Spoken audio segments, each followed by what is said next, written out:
Hey, and welcome everyone. This episode of Visual Studies is all about breaking things apart in Maya. We're going to cover two methods for shattering objects. We're going to use the solid shatter in Maya, and then we're going to jump into Bifrost and check out the custom shatter mesh node. These methods will allow you to make a variety of things, including this fractured form, which looks quite complicated, but is really easy to create. And once you've created this, you can also get a lot of interesting variations by turning on and off pieces, tumbling it around. And again, while this looks quite complicated, it's really easy to set up. So we're just going to dive into it. All right, I'm in a blank Maya scene, and the first method we're going to cover is the solid shatter. Let's make an object. I'm going to create a platonic solid and hop over into the attribute editor.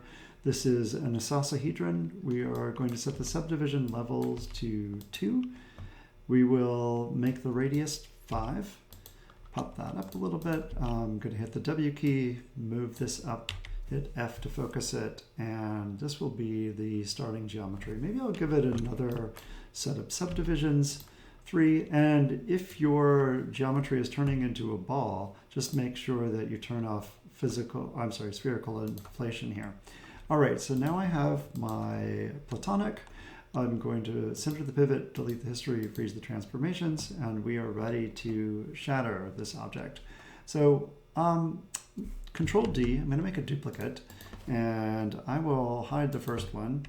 So let's look at this first method using the copy, platonic 2, and then the second method will be using Bifrost. So the first method requires us to either switch our modeling workspace over to the effects pull down. So here on the left, we can move from modeling to effects. And here we can find the effects pull down. We could also always hold down on the spacebar and find the effects menu here.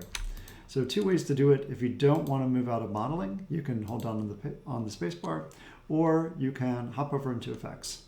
Now I'm going to grab this effects window, I'm going to pull it off, and we can see here that we have a shatter tool. I'm going to click this little panel here to make sure that I get the options, and this will bring up several shatter methods. I'm going to use solid shatter. Let's set the shard count higher, something like 25. And I'm going to make sure that why don't we do this? Let's go to edit and reset settings to make sure that we're in the same place. I'm going to make my shard count 25. I'm making sure that remove interior polygons is off, and everything else we can leave the same. I'm going to select this object, hit create, and this should shatter our geometry. Now, unlike the surface shatter, which we won't be, whoa, didn't like that, so I'm going to pause the video and undo. Okay, so I just I hit undo, ran the command again, and it worked fine. I thought maybe I had too many shards, but no, but I'm actually going to lower the shard count to 15, hit create, because I want to show you how you can variably fracture the object. All right, so now we have 15 shards. We have the original object still overlaid with the original, so I'm going to hit Control H. The original object overlaid with the shards. We need to right-click and hit Object Mode so that we can select the individual shards, and you will see that the solid shatter creates a node with a group with all of the shards inside. We can select them individually. We can also select the group, meaning if we hit W, we can move the group around together, or we can then grab the original shards and slide them out. So this is cool. You can see that we have these irregularly shaped chunks. We could begin to turn them on and off. And by default, Maya will give the interior faces a color, which can be useful if you want to render this object. We can just perhaps show you how we were getting the type of object before. A really cool trick is so of course we can pull this apart, but a really cool, turn off objects and kind of eat into this thing, and that can be quite nice. But the other thing we might do is a little trick, which would be to select all of these objects. Let's also make sure that their pivots are centered. And I'm not selecting the group. I'm selecting all the objects. I'm hitting the ER key for scale. And then you can see I can kind of scale them in to create cracks and fissures, or I can scale them up. And this is how I was creating the type of object that I showed in the beginning. So again, by scaling this up, we can get a really interesting fractured object. And this is something that we could do a lot of things with. We could start turning on and off pieces. We could bring it into Bifrost and make a solid mesh out of this, which I'll show in the next step. There are lots of things we could do with this. We could bring it into Rhino and use the shrink wrap tool to create a craggier version of this. So there's all sorts of stuff. What's also nice is that each of these pieces will, if I go to the channel box, will have the scale sort of tracked here, so we can set this back to 1 and step it back into the original object. What's nice about the solid shatter is it's not following the original tessellation of the object, and so you get lots of interesting pieces. And at the same time, it's not using a very obvious cellular method like a Voronoi, and that's exactly what we can do in Bifrost. Was there anything else I needed to show you here? Now, I think that this is pretty straightforward. Oh, there is one more thing I want to show you, which is that, yes, you could want to variably shatter your objects. And so let's say I've done a big shatter here, and then I would like to shatter this and create more pieces. I could go back to the shatter node here. So turn on the options, solid shatter. Let's just break this down into 5 pieces. And I'm going to hit apply, and you'll see that I get an error. And that has to do with the material that's applied to the interior. So if we want to shatter any of these objects again, we need to select them and right click and create or assign existing material. Let's just do the standard surface. That should be fine. Now when I lower this one, pull it down, you'll see that it no longer has that yellow material. And now I should be able to hit create and apply that shatter. And then you'll see, right click, go to object mode, and also this is interesting. I have that original shard here, shard 6, so I want to hide that. And we could, when we are running the shatter, if I pull this up, shatter, we can decide what happens to the original shape. Either nothing, we could hide it, that's probably the smart thing to do, or delete it. What we did in this case was we had it not hiding, and so it was overlaid. Now I'm hiding it, and it puts all of our new pieces into a group. So you can very quickly get groups within groups, so just be aware of that. But then of course I have these pieces, and what's interesting is that these pieces then have that that interior material selected or applied rather. And so you'll have to watch out for that. You'll want to grab these things and just keep reapplying whatever material, the standard surface. Otherwise you won't be able to do additional shatters to the objects. So I'll just select all of these and hit assign existing material, standard surface, right? And so then we're ready to go. And then of course we could just select all of these things, same technique, ER, and kind of scale these up and get an interesting object. Okay, so that is the solid shatter. How do we do this in Bifrost? I'm going to go ahead and hide this guy, or solid shatter, Control H, and I will bring back one of our platonics. They're both exactly the same, so I'll just use platonic 1. And the Bifrost shatter uses another method. It's called, first of all, it's a custom compound, and I'll show you where to get it and where to put it. But the method that it uses is slightly different from the Maya shatter. It uses a Voronoi, or if you're French, Voronoi diagram. And I'm sure you've seen this before, but if not, the basic principle is that you have a series of points. So we need to scatter points in our object. And then if we're doing a 2D diagram, a bisecting line is drawn between each of these points. And if you have enough points and enough lines, then you create a cell around each point. This can also be done in 3 dimensions, which is what we're going to do. And you can kind of see, like, if you have 2 points, you can start creating cells. And then if you have an object, you can begin filling it and getting interesting cells generating. And I think there was another image that showed sort of the point. Yeah, like this one is very clearly showing how you would have a volume filled with points and then a series of cells would develop. You could also imagine that if each of these cells had, if each of these points were a sphere and they began to inflate, where they pressed into each other would create this pattern, this cellular pattern. So you can get some pretty interesting things with this, and we're going to use Bifrost for that. So let's hop into Bifrost, and I'll create a new graph. Actually, no, I'm going to use the Bifrost browser, and I'm going to open the scatter pack, scatter and volume, and I'm going to import this into my scene. And you will see that by default, it has a sphere that it's scattering points in, and we're using a fractal noise field to filter the points. So I'm going to unclick the fractal noise field. I'm going to delete the dummy inputs here.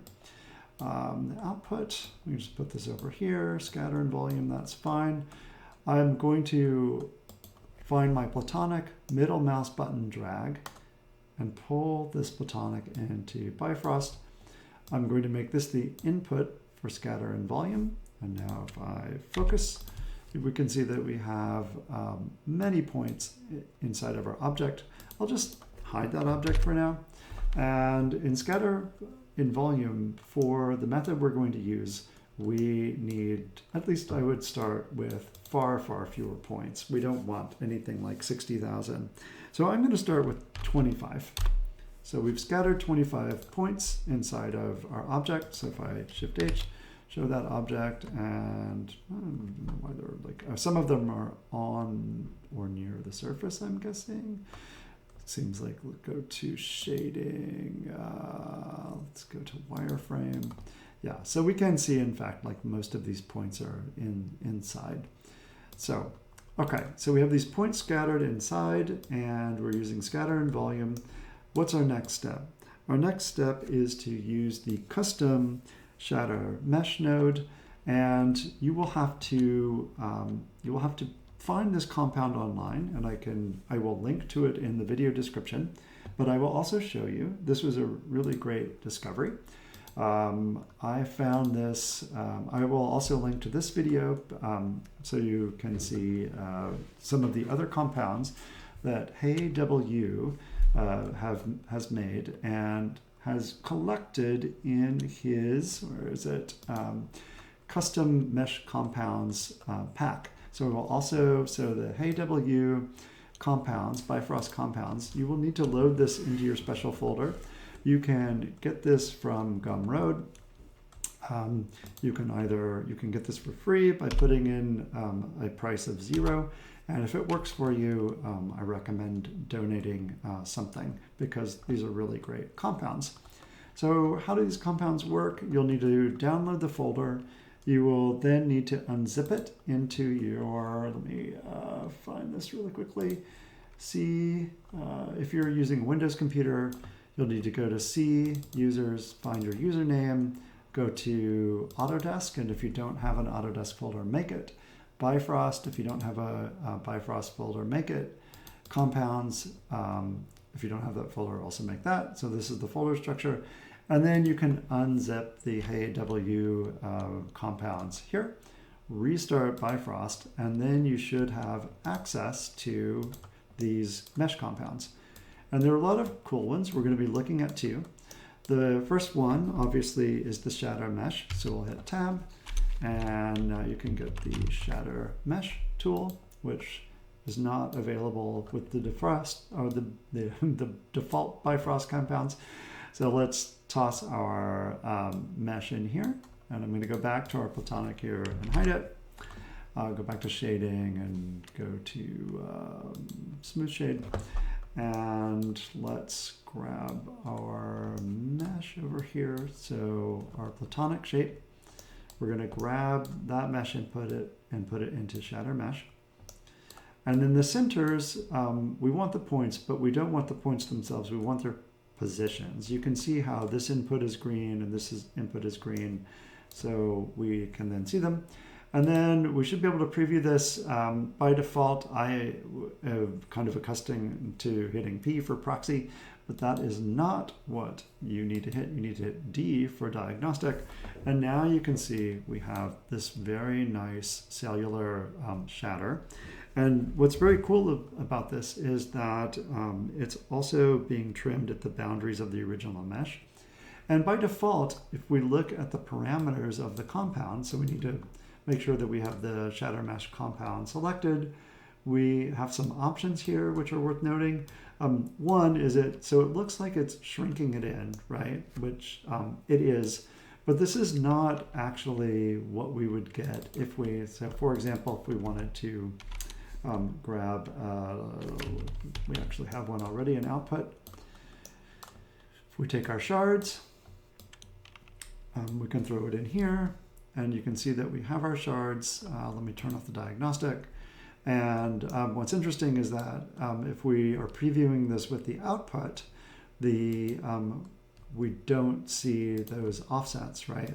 Let me just delete that connection and turn on our diagnostic here. Here we get these interesting sort of insets. And we can control that here in the diagnostic scale.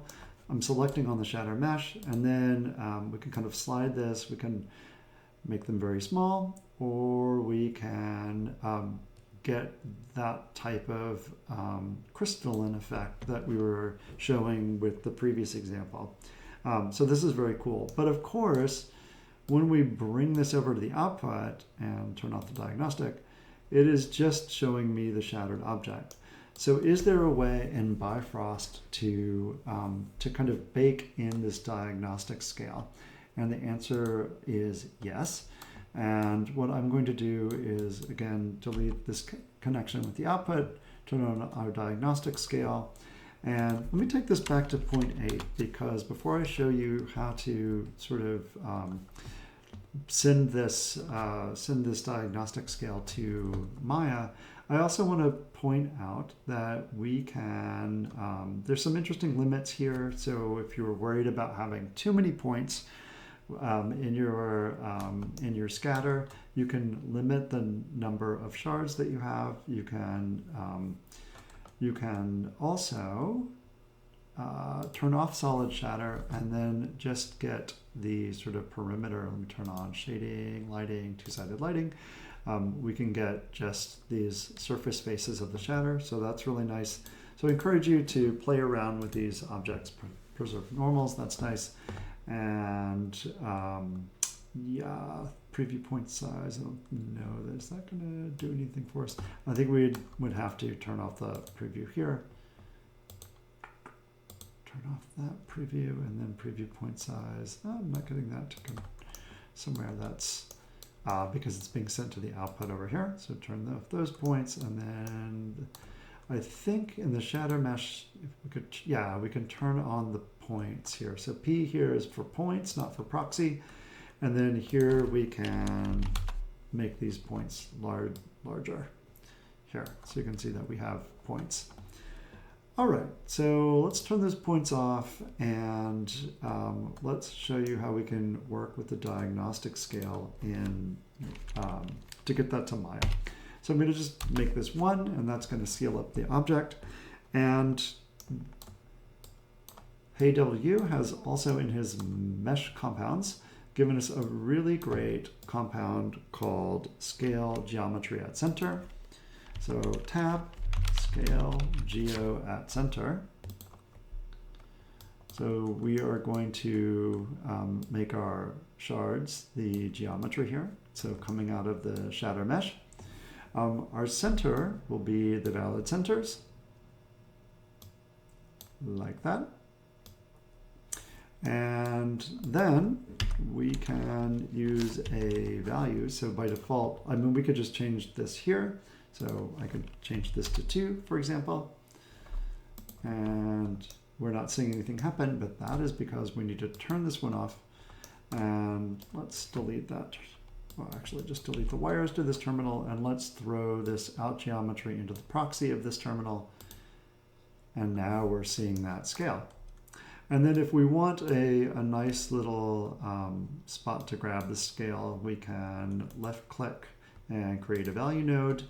I'm just left clicking this little box to the left of scale.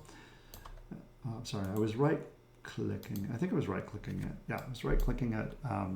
And now we have this slider, and we can slide this up and down and get these interesting cracks or interesting shards. We can, if we want to scale them down, we can also do that and make them smaller, or we can scale them up interactively.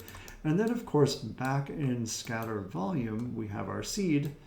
And so we can begin moving this around to get many different options very quickly. If we want to now bake this object into our Maya window, we simply need to throw this into our output. If you don't have one, just tab, output, toss this in here, turn off our proxy here. Now we're seeing this, and now right click, create Maya mesh, and it puts all of our out geometry shards into, these are separate things. I'm just going to select them, Control G, group them, and now I can center the pivot on that group, W, move it over. You'll see by default the normals don't look great, and we can fix that with the here under we're in the effects tab, so we will need to go back to modeling and go to mesh display, and we want to harden edge, and then that is going to create these hardened edges. Now if I change, let's say, our scale value, this mesh is still linked to Bifrost by default. But if I select these meshes, let me select them, out geo, select them all, and then I can delete the history and freeze the transformations. And now when I change this, that's not changing, but the one over here is. Okay, cool. So this is really great. Now we could come in and we could begin, unlinking or hiding these things, kind of exploring the shape, putting some material on it and hypershade, rendering it, seeing what's interesting. We also might, however, just want a mesh around this whole object. And we can use Bifrost to do that. So how do we do that?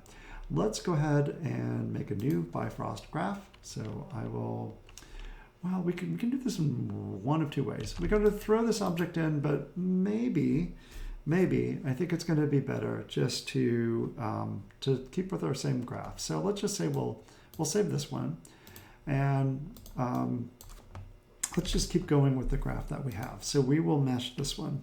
So now we've shown how we can get this into Maya. What if we wanted this to be a single mesh?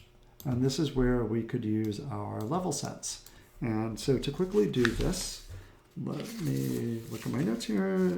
Okay, so why don't we make this a separate part of the script, and we'll put our terminal here.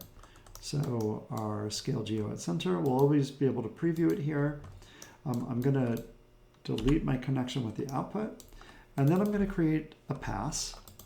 So let's just put a backdrop on this. So the first part of this script, I'm just going to select these objects. Shift B creates a backdrop. I can right click this, give this a different color, and I'll call this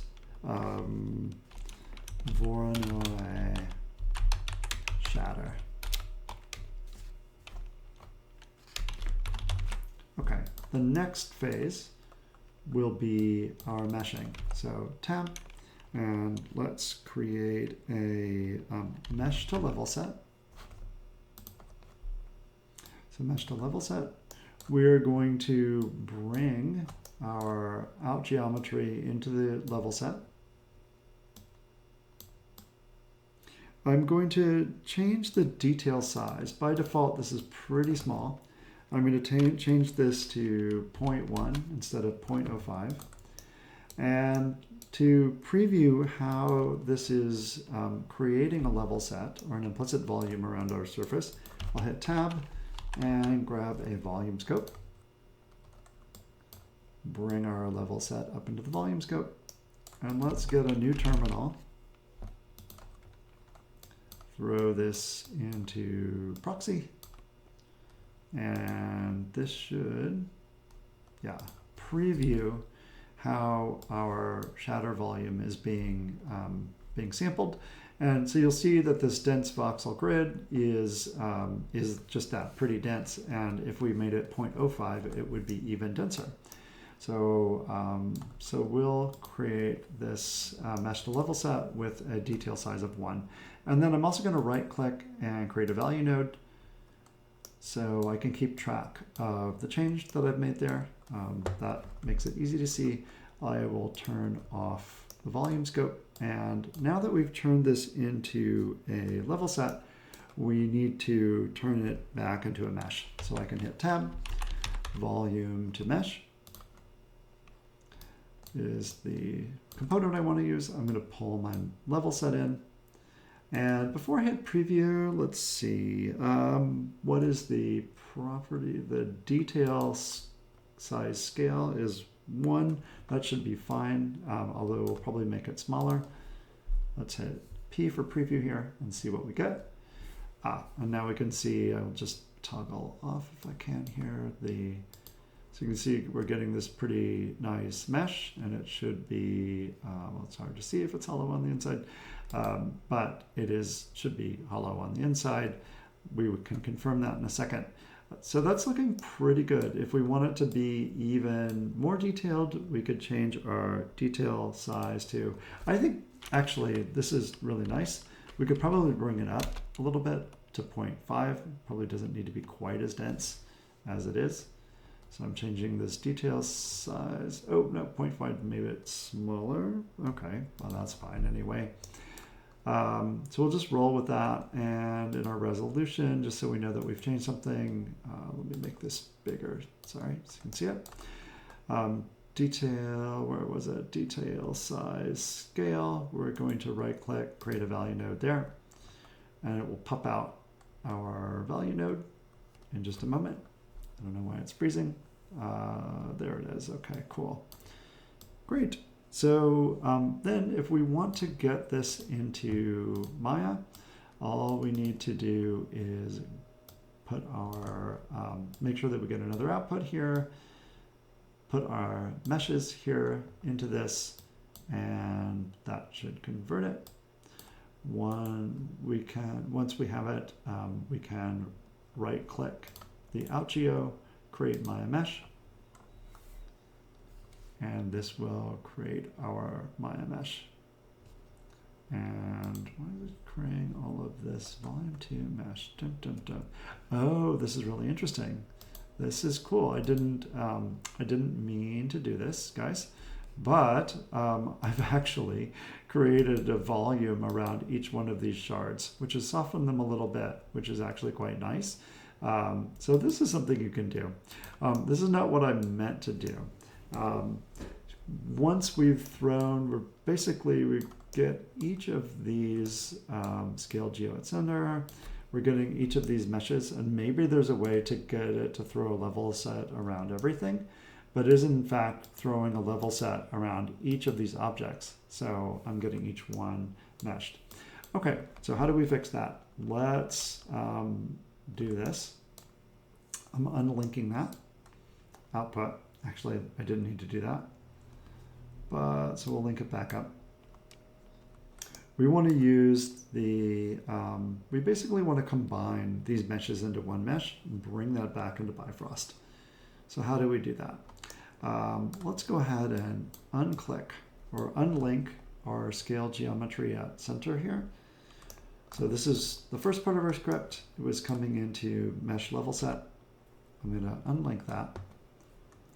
And then our output meshes here, we don't need these.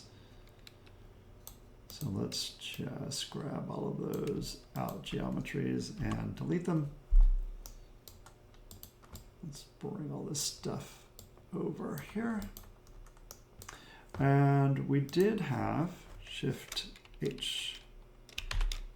Sorry, we have our original ones.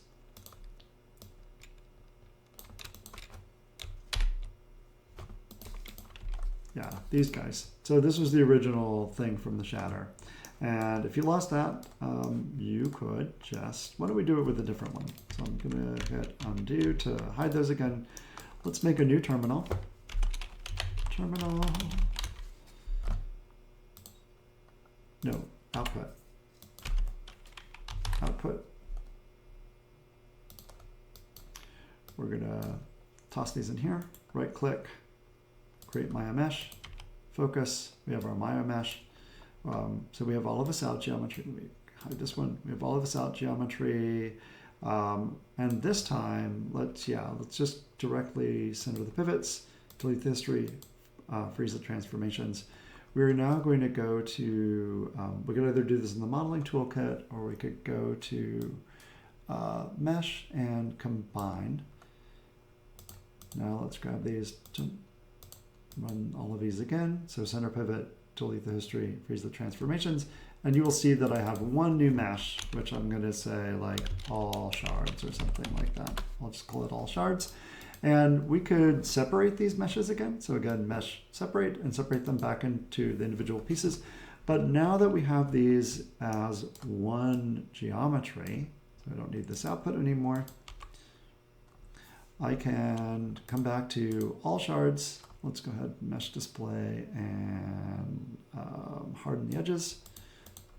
They're nice and sharp. Run these again. Middle mouse button, bring all shards in. I'll hide this shape. All shards shape, or all shards shape will now go into this mesh to level set. And now I was like, oh, it should be. We can see we get all these little meshes in here, but that's fine because what we really care about is the outer one.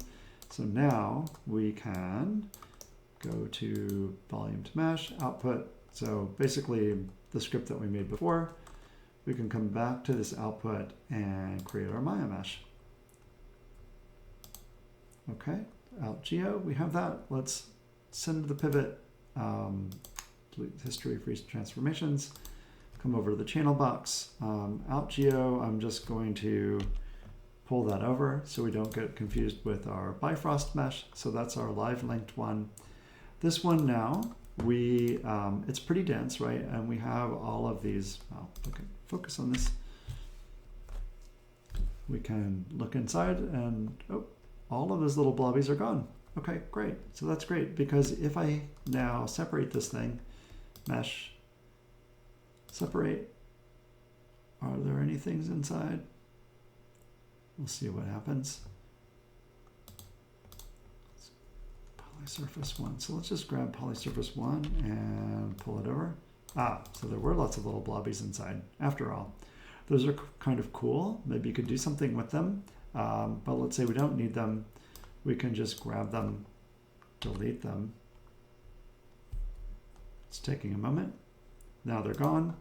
I can edit, ungroup that, and hopefully this one, run the Maya Trinity of center pivot, delete history by type, and freeze transformations. Now we have this nice clean surface.